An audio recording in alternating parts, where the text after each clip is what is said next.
You know, some of the most powerful words in the English language are the ones we barely even notice. They're kind of like the secret spices that can take your writing from just okay to absolutely fantastic.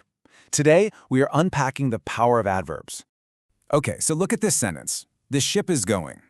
It works, right? It tells you a fact. But let's be honest, it's pretty boring. It's a blank canvas, just waiting for us to add some detail. Now watch this. We add just one little word. The ship is going slowly. Boom. All of a sudden, you have a picture in your head. We don't just know that the ship is moving, we know how it's moving. That one word adds a whole new layer of meaning. And what if we add a couple more? The ship is now going slowly there. The picture gets even clearer, right? We know the when, the how, and the where.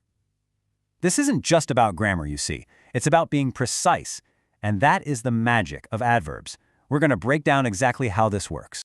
So, ready to become an adverb pro? Here's our roadmap. We're going to start with the basics, what an adverb actually is, and cover its three main jobs. Then we'll get into how they answer all the important questions, how to spot them when they're in disguise, and where to put them. And we'll finish up by showing you how to unleash this new superpower. So, what do adverbs really do? Well, think of them like the Swiss Army knife of your sentences. They are incredibly versatile, and they basically have three main jobs to do. Let's take a look at each one. And here it is, the classic definition you probably heard back in school. An adverb's main gig is to modify or, add more detail to one of three things: a verb, an adjective, or, believe it or not, another adverb. Let's see what that actually looks like. First up, job number one, modifying a verb. In the sentence, Rama runs quickly, the word quickly tells us how Rama runs. See? It's not just that he's running with some serious speed. It adds a special effect to the action. Okay, job number two, giving an adjective a boost. Here, sweet is the adjective that describes the mango. The adverb, very, comes in and turns up the volume on sweet. It tells us just how sweet the mango is. It's not just sweet, it's very sweet. And get this, for job number three, adverbs can even modify other adverbs. I know, right? So clearly is an adverb telling us how Govind reads. But what's quite doing? It's modifying clearly, telling us the degree of clarity. It's like a fine-tuning knob on the first adverb.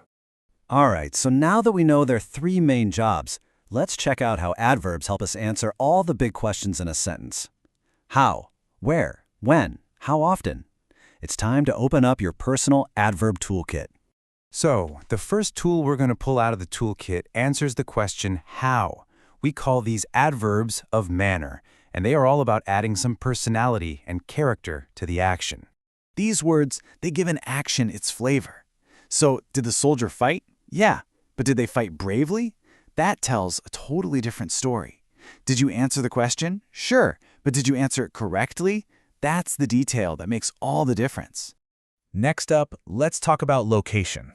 These are the adverbs of place, and their whole job is to pin the action to a specific spot or to give it a sense of direction. Super important stuff. These little words are basically the GPS for your sentences. Stand here, go there, look up. They might seem simple, but they are absolutely essential for painting a clear picture and making sure nobody gets confused about where things are happening.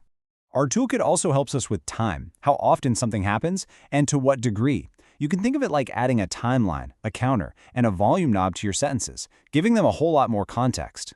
So, when did it happen? Yesterday. How often does it happen? Always. Or maybe just twice. And to what extent are you done? Are you almost finished, or are you fully prepared? These are the kinds of details that really bring a story to life. All right, let's get into the really fun stuff, the tricky bits. Sometimes words act like adverbs even when they don't look like they should. But don't you worry, because there's one simple secret to spotting them every single time. You just have to ask, what job is this word doing? This is a perfect example. Look at the word fast in both sentences.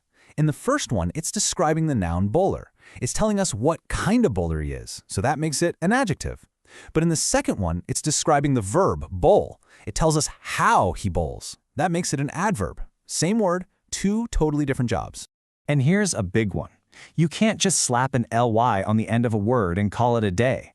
Sometimes it completely changes the meaning, To work hard means you're putting in a lot of effort, but to hardly recognize someone means you almost couldn't. It's a tiny change, but it has a huge impact on what you're saying. Okay, we know what adverbs are, and we know what they do. Now for the final piece of the puzzle. Where in the world do they go in a sentence? Well, it turns out there's a pretty simple formula for building perfectly structured sentences. Okay, the standard order is actually super simple. First, you say how the action happened, then where it happened, and finally, when it happened. Just remember, manner, place, time. Say it with me. Manner, place, time. And here is that rule out in the wild. How did he play? Brilliantly. That's our manner. Where did he play? In the concert. That's our place. And when did he play? Last night. That's our time. See how smoothly that flows? It's a simple formula, but it makes your sentences sound so much better. So we've defined adverbs, we've gone over their jobs, and we've learned where to put them. You know, understanding all this isn't just about passing a grammar quiz, it's about gaining a real communication superpower. It's the power to paint vivid pictures with your words and connect with people on a much deeper level. The tools are officially in your hands now. You can build sentences that have way more impact and make your communication so much clearer. So here's my challenge to you. The next time you write an email or a report or even just have a conversation, I want you to consciously use an adverb to make your point more powerful. Think about the effect you want to create. How are you going to use this to be a better communicator?